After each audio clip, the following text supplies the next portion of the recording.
শশাঙ্ক সিং ভুল করে কেনা সেই শশাঙ্ক সিং জেতালেন প্রীতি জিন্দার পাঞ্জাবকে। মনে পড়ে কি চলতি আইপিএলের নিলামের কথা? মাত্র 20 লাখ রুপিতে শশাঙ্ক সিংকে কিনেছিলেন, প্রত্যাহার করেছিলেন পাঞ্জাব কিংস।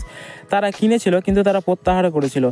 প্রীতি জিন্দারা দাবি করেছিলেন যে তারা ভুল শশাঙ্কে বিট করেছেন, তবে তা আমলে নেয়নি কর্তৃপক্ষ। জানিয়ে দেওয়া হয় কাউকে কেনার পর প্রত্যাহার করার নিয়ম নেই।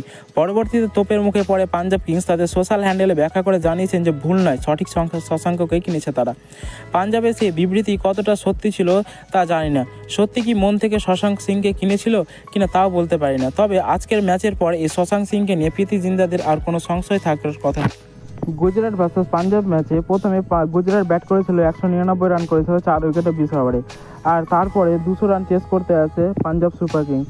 200 রান চেস করতে এসে প্রথমে তাদের উইকেট পড়ে গেছিলো, কিন্তু শশাঙ্ক সিং মাত্র 29 বলে 61 রান করেছিল আর ম্যাচ জিতেছিল প্রীতি জিন্দার টিমকে। সে 29 বলে 61 রান করে 6টা 4 মেরেছিল আর 4টা 6 মেরেছিল 210 স্ট্রাইক রেটের সাথে। তো তারপরে থেকে শশাঙ্ক সিং পাঞ্জাব কিংসের জন্য হিরো হয়ে যায়। তো বন্ধুরা, তোমাদের কি মনে হয় যে প্রীতি জিন্দা শশাঙ্ক সিংকে কিনে ভালো করেছে না ভুল করেছে? কমেন্টে অবশ্যই জানাও।